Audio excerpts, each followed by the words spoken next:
Assalamu alaikum, welcome back to the channel. So today we thought we'll give you a taste comparison between three of my mulberry trees.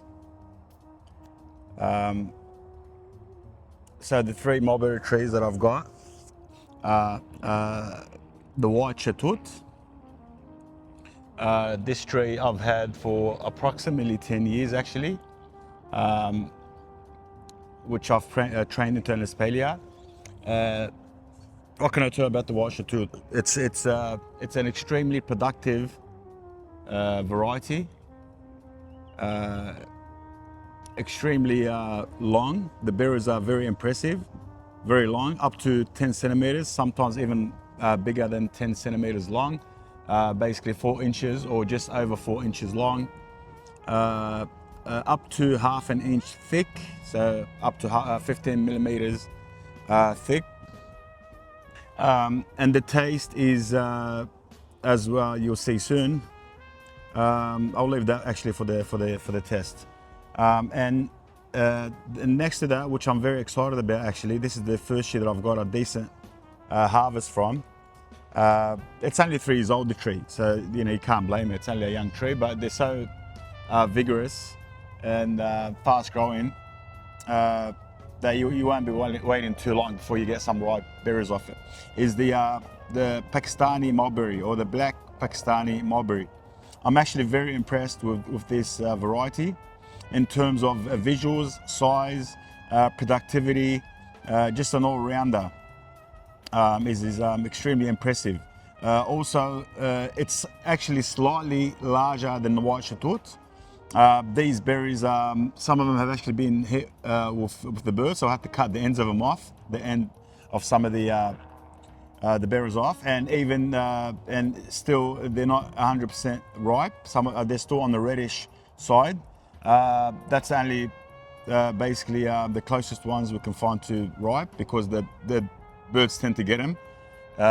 So we'll have to do with sort of semi-ripe.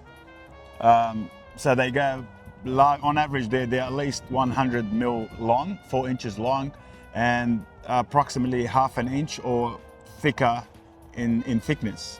So very impressive. They turn from green to red, then eventually to black when fully ripe, and they become a lot more plump. So this is the red stage now, between red and black, and then they turn completely black, and that's when they're at their fullest, at the ripest, the thickest, the longest. So visually they're the most impressive in terms of size and just visual appeal. Most impressive. I do have to say so, though they're more vulnerable to birds because of their color. The white ones are more camouflaged, so the birds tend to leave them alone for the most part. And last but not least is the my Shamitoot.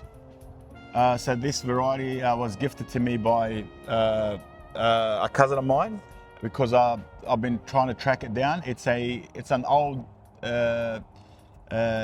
Syrian variety, hence the name Shami. Shami in Arabic is the traditional name for the Levant, the entire Levant, specifically Syria. So this is the Shamitoot. It's known to be a flavor bomb. So it's not the most, the largest mulberries out of the bunch. It's not the size that's impressive. Even though it looks like an average mulberry. It's sort of an oval shaped, about medium in size, I would say. It's not the largest, and it's not the smallest. It's a medium-sized mulberry, black. So it's the Negra mulberries variety. That's the name of the black type of mulberries, and but they're supposed to be extremely delicious in taste. And I've never had one actually. I've heard they're amazing. I've never had one until now, until I tracked one down, and yeah, we'll run you through that. Okay, there they are, all side by side basically. We have the White Shatoot, obviously, so hence the name. It's more of a sort of a yellowish, pale green color. Next to that is the Pakistani Black. Even though it hasn't turned fully black yet, they're still in the transition between, you know, they've gone from green to reddish and then to turning black. So this is between red and black at this stage. So they're not at the optimal ripeness, but you know, again, this is the best we can do because of the birds. And these are the Shamitoot, which is the Sham variety or the Syrian variety, the old school Syrian variety. Okay, we'll start first. I've got my wife next to me. She's going to help us with the taste. She loves her fruit, so I do trust her when it comes to taste in general. So she's going to help us out with the taste, just in case I'm a bit biased or my taste buds are just not up to scratch. Okay, we'll start with the White Shatoot first. All right, so I'll grab this one. Okay, let me just put it up next to the camera just to show. I don't know if you can see it. Okay, that should be. All right, let's go with the White Shatoot. Bismillah.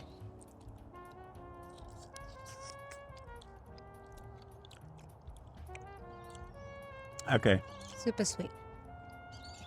All right, it's very, it's juicy because they're nice and plump. They're at the peak ripeness. Sweet. Super sweet, extremely sweet in my opinion. Honey sweet. Yeah. I'm picking up basically honey, high notes of honey, with a sort of a grassy aftertaste. That's right. It's a grassy aftertaste. So yeah, it's got like a like a grassy aftertaste with a lot of honey flavors. What do you think of it? It's really nice, but not my cup of tea. I like it a bit tangy, but it's really nice actually. Yeah. Okay. Yeah. So yeah, basically it's extremely sweet. Okay, so we'll do the verdict towards the end. Okay, let's go next to the Pakistani Black. We'll grab one each. Keep in mind, this is not peak ripeness. They're pretty much halfway through, but you know, close enough. All right, let's go. Bismillah.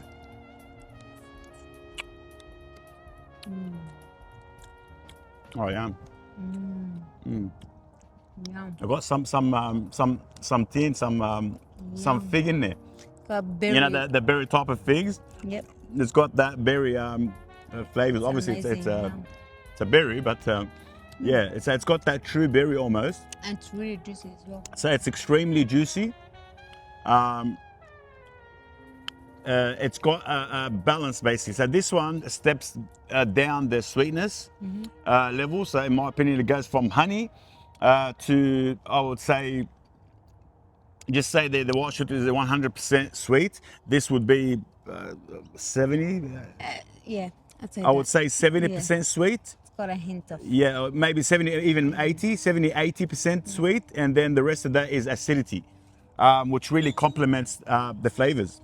It's look, again, so far, it's impressive. It's visually it's impressive, and the taste is very impressive. It's got a proper berry taste, and it's got the juiciness and the acidity and the sweetness. So basically, this is heading a bit towards more the classic berry mulberry taste, while the White Shatoot moves away from the traditional taste and it's straight sweet with a grassy aftertones or background. What did you think of it? The White Shatoot, the Pakistani. The Pakistani, yeah. Amazing, amazing. I love it. I like this more than the white one. Okay, so basically, the White Shatoot, if you have a sweet tooth, then you know you won't be disappointed. Absolutely, will not be disappointed. We don't hate it, but we prefer a bit of complexity when it comes to fruits. We don't just want sweetness or just sourness. We want a bit of everything, balance, a bit of a balance. Obviously, yeah. That's in my opinion. Again, taste is subjective, but that's our personal taste. We do like it a bit complex. We like sweetness mixed with acidity, and the finer the balance, the better it'll taste, in our opinion. Okay, so that's the Black Pakistani.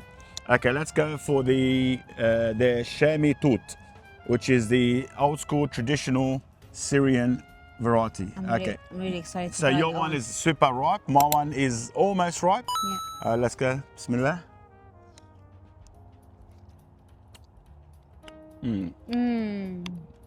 Oh yeah. Oh, yum. Oh, that's a punch in the face flavor. Yum. Oh, that's a punch. Yeah. See that lemon, Yum. the citrus hit. Yum. Okay, so this thing here, I would say it drops it down again in sweetness. It's probably like 50-50. Yeah. I would say it's a perfect balance.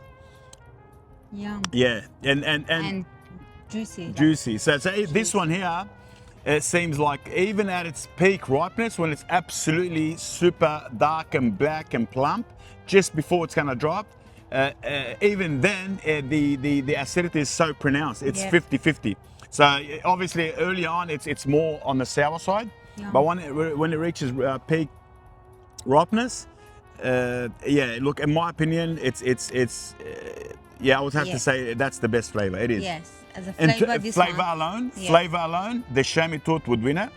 Yeah. It's just for us, it hits every note in terms of flavor. It's right there in the middle, perfect balance of acidity and sweetness. Very sweet, but at the same time, it's got 50% sweetness, 50% acidity. Just so perfect. it's just perfect. Yeah. It's just perfect. But that one, it's got the flavor and it's got the look. yeah, so look, me personally, right now, I'm gonna rate them from best to worst, and I'll give the reasons. in terms of flavor and look, or just flavor? Everything. Okay. Altogether, if I had to pick the best one, Yeah. in terms of the tree, in terms of visuals, in terms of productivity, in terms of flavor, size, everything. Yeah. For me, number one would be the Pakistani Black. It is so impressive. Yeah. It's super impressive visually, aesthetically, productivity, and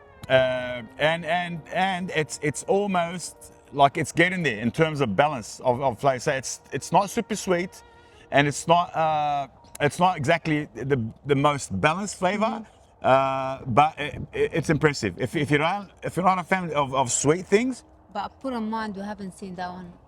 Yeah, we'll get to that. So yeah, for me so far, you know, keep in mind the Shامitoot is still in a pot. I haven't planted it in the ground. The other two have been in the ground for years. They've developed. They've got all the resources at their disposal. Obviously, the berries will taste better, in my opinion, because they have a lot more access to nutrients compared to something in a pot. You know, that I've just received. I don't know how, you know, for all I know, it's just been watered, you know. So it is at a disadvantage, the Shامitoot at the moment. So obviously in the ground, it will be bigger, more plump, more productive, even the flavor will improve. But yeah, so, but as a whole, Pakistani Black, hands down, because of its just impressive visual appeal. It's the biggest, it's the thickest, and it's not the sweetest, and it's not the most sour. It's sort of in between. It's gonna win in terms of overall so far. You know, maybe a couple of years down the track, once I put the Shamitoot in the ground, I might change my mind. But for now, definitely the Pakistani. Number two is the Shamitoot. You know, just on flavor alone, it wins number two, hands down. It's just, you know, the best flavor. Like, to put it simply, it is the best flavor. If you want a true, authentic, old school, traditional, sort of punch in your face flavor, it's not watery. You know, some mulberries you get off the trees, they're more watery. You struggle to pick up taste. It's just water a lot of the times, with a slight hint of berry.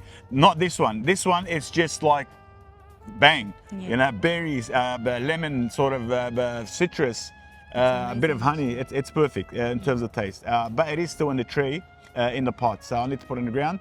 And last but not least, you know, is the White Shatoot. You know, just because I rated it last doesn't mean it's the worst one. It's amazing. If you have a sweet tooth, definitely go for the White Shatoot. You will not be disappointed. A lot of my family members, actually my mum, she's obsessed with it. She loves sweet things. She cannot stand anything that's even a slight acidic. Any hint of acidity, she's not a fan. She wants everything to be super sweet. So she adores this. She comes and she jumps on the tree and she demolishes whatever she can see in her path when it comes to the White Shatoot. And a lot of a few friends and family that love it. So it depends how you like your fruits. This is our own sort of, I'm just giving you an idea of what to expect from these fruits. So that's our rating. Pakistani number 1, Shamitoot number 2, the White Shatoot number 3. What do you think? Well, I have to agree with you. But in terms of flavor, the Shami wins. So flavor alone. Flavor Yeah, alone. yeah, yes. But overall, no, the Pakistani wins. Again, for the whole, the flavor, visual, everything. Okay, so if you just rating on flavor and nothing else, then yeah, the Shamitoot, the classical, traditional, old school taste of mulberries, that punch in your face flavor, sweet, sour, balanced. Yeah, you can't beat that. You know, like let's be honest. If you do like your sort of balanced type of flavors, yeah, that's the one. It's a winner. But as a whole, if I was to plant one tree, not allowed to plant any other tree, yeah, the Pakistani Black, yeah, hands down. Yeah, it's very sweet, but it's got like about 20% acidity. That lemony, it's almost like you squeeze a lemon on top of it. It's acidic. And yeah, keep in mind that does have a grass, and the other two don't have that grassy taste. It's got the berry, like berry. That's right. The Pakistani Black and the Shamitoot, the classical mulberries, don't have this grassy sort of aftertaste. While the White Shatoot does. The only way I can explain it, it's like what's the grass plant? You know, matcha. Yeah, was it matcha or something? The grass, the one that you juice, the miniature grass, the young grass that you use, it's supposed to be good for you or whatever. The matcha, yeah. Is that matcha? Okay, yeah. Well, yeah, it's got like a sort of a matcha aftertaste to it. So full of honey, and then when you're done with the honey, that sort of grassy aftertaste creeps in.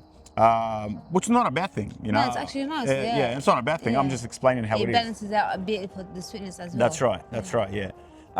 So yeah, this is our verdict. And keep in mind, the black Pakistani is not 100% ripe. Yeah. It's about 90% ripe, and it needed them another day. But there was some ripe ones, but the birds got to them before us.